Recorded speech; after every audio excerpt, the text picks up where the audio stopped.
Duffy 2 for 4 against Aggie pitching in the first 2 games, 3 RBIs, and he's also walked 3 times. Sometimes pitchers like to waste a pitch. Went up with a fastball, swing and a miss. Hit hard, but right at Wyatt Hensler. He knocked it down, and that's the inning. A little bit of rain falling. And also, we were hit by pitch right away. Gavin Grahovac felt that from Declan Lavelle. It's a different game these days. Now he's gone to right field. Is it 3 homers this weekend? Yes, it is. Jace Laviolette has done it again. 53 for a career now. The Dalen Holt watch is on, Will. That's a great job for Jace there. He has 2 strikes, he shortens up, and of course he's got so much power, he doesn't have to do too much. You see here, watch how short his swing is. Just a small stride, gets the ball out over the plate and just explodes on it. I mean, you see the weight's back there, very small stride, keeps his hand back and just attacks the ball. Great job of hitting by Jace.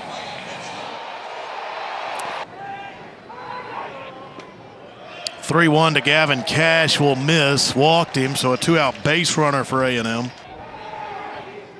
Inside to second batter that Lavelle has hit this inning.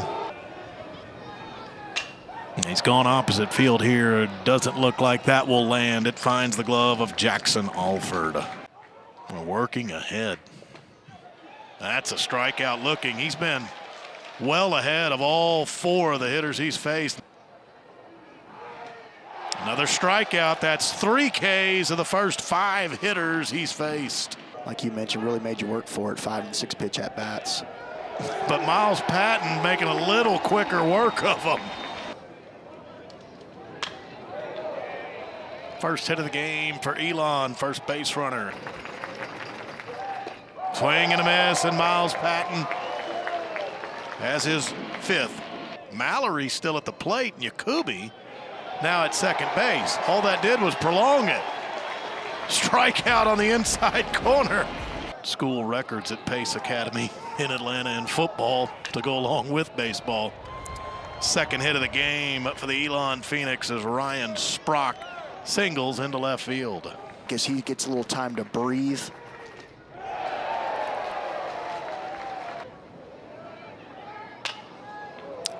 That'll go away from Terrence there. He's going to have to get there.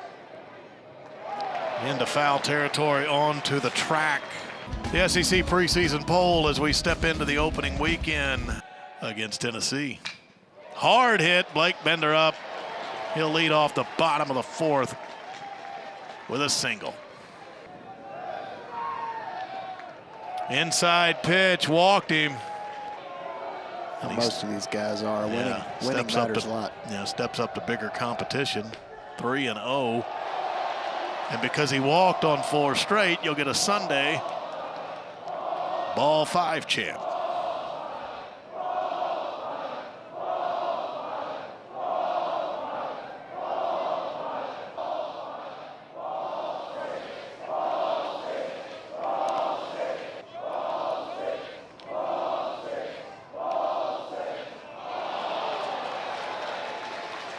And he got the pitch.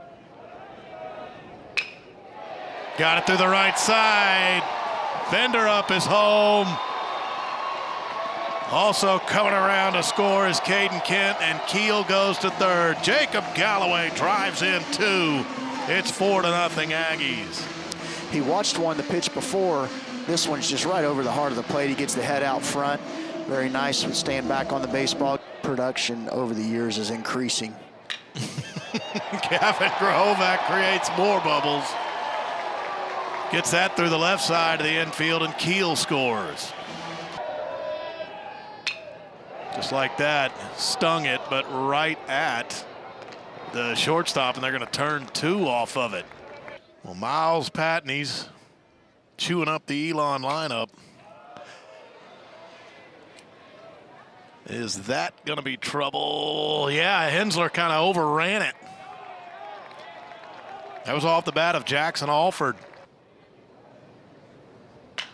That's hit pretty well to center field, and Jace LaViolette. I thought he was playing kind of shallow, and he may have lost it. He got turned around, and that drops. Yeah, he did the same thing that Benderup just did on a different ball. Take the out. Benderup, yeah, he'll let the run score. 1 down. Yeah, that's the right play. He is. I mean, he knows everybody from the 70s to today. As we see that 2-strike swing and miss there. Always has been, and now it's even better. Right back at Miles Patton. That'll end the inning. They start in the league against Alabama at home. Here's what they will face on the road. All of it is ranked. They're expanding their stadiums, and just the sport overall gets bigger and bigger in our league every year. Hayden Schott walks. The fact that Ryan Prager will turn down third-round money to come back. Yeah. And Gavin Cash, he walks. Ball 5 chant cranks up. 2 aboard, nobody out. Back-to-back walks. Mustard is greeted by the ball 5 chant. Aggies really trying to break it open here, and that was nowhere close to the plate. With 8, a few more decibels up. You could see this one coming. He's trying to throw hard. Coming out of the pen. Got the chant going. 4-pitch walk. That's 3 walks in the inning. And they're loaded with Aggies. And now we're set to go again.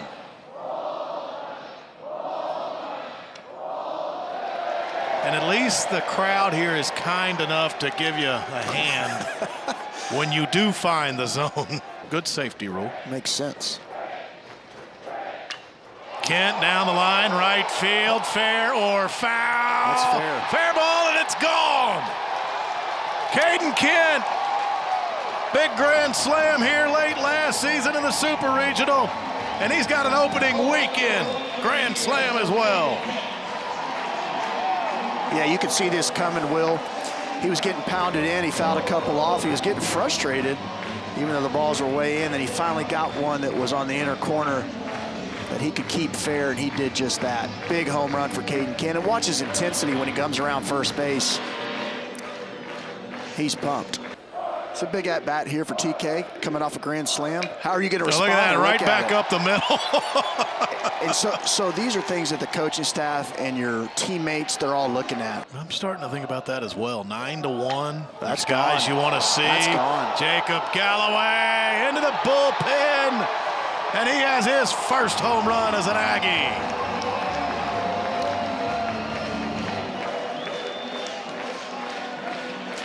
Yeah, Galloway sort of put that same swing on that he did earlier in the game. Earlier he got a single, but that one's very similar.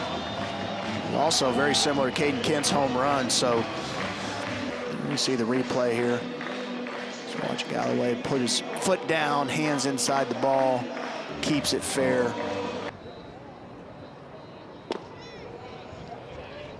On 4 pitches, Baker walks the first man he sees. That one got away from him. I think it slipped out of his hand. Going the opposite way. Sprock has his second hit of the game. Got away from LaViolette as he and George came together in right center field. Diving effort, Caden Kent, really no chance. Hit that towards center field. That will land. Elon will get another one. Vergantino drives in Ryan Sprock. Swing and a miss, and a strikeout of Faturi by Ty Baker. That one was upstairs, so bases loaded now with 2 outs. Tall body for sure. Runners break on a 3-2. That's a walk. It's the 3rd walk this inning by Aggie pitching. Let your defense get you out of there. Exactly what he does. Hit towards Sawyer far. He flips to Bergevin. That'll end the inning. Back up the middle. 3rd hit of the game. They never die. I mean, it's just awesome to see there's a hit by pitch, I believe. That is a ground ball at Kent. Over to Sawyer Farr. That's the only play the Aggies will get. You find these guys on staffs where the coaches just trust them, and maybe their stuff isn't the best as he gets a cue ball there to first base. Bergevin fields and flips to Rudis, and that'll get the Aggies out of the inning. That hit off the mound, kind of took an odd angle off the back of the mound, and Jamal George is safe at first base as that came out of the glove of Kenny Mallory Jr. Off the end of the bat, but that's going to be a very tough play, and in fact, no play, but George fell down, rounding second base. He'll get back there. Popped out of the mitt of Wolf, and Jamal George takes third base. Got him looking. I think they just put him on. Yep. Toward the gap, right center. That's deep and into the glove on the run of Vince Vituri. Deep enough to get a run home. Hensler on the sac fly drives in Jamal George. Now it's Hayden's shot. LaViolette, stolen base at second. Hit that pretty well, but that's exactly where they had him shifted. Garrelts has to come over and cover. He's there in time. The Aggies get a run. Rudis with a pitch up and away on a full count. He'll walk Haidu. That'll get through the right side. Jamal George will pick it up. 2 on with 1 out. Granitel toward the gap in left center. 1 run is home. They're going to throw to second. Here. Got a chance to get Granitel, and they threw him out. Jace LaViolette got it into Sawyer Farr. They throw out Granitel. A run does come home. You just can't do that down 6 runs. Back to Rudis. That will end the Elon half of the 8th. Well, as we come back, both coaches conferred between innings. So we told you that no new inning could start after 4 o'clock. Well, Elon ended their top of the 8th inning at 3:58. So it was deemed the Aggies really don't need to bat in the bottom of the 8th, nor do we need to go on to a 9th, because that would obviously take us past 4 o'clock. And it is determined we will not have a bottom of the 8th. The game is called.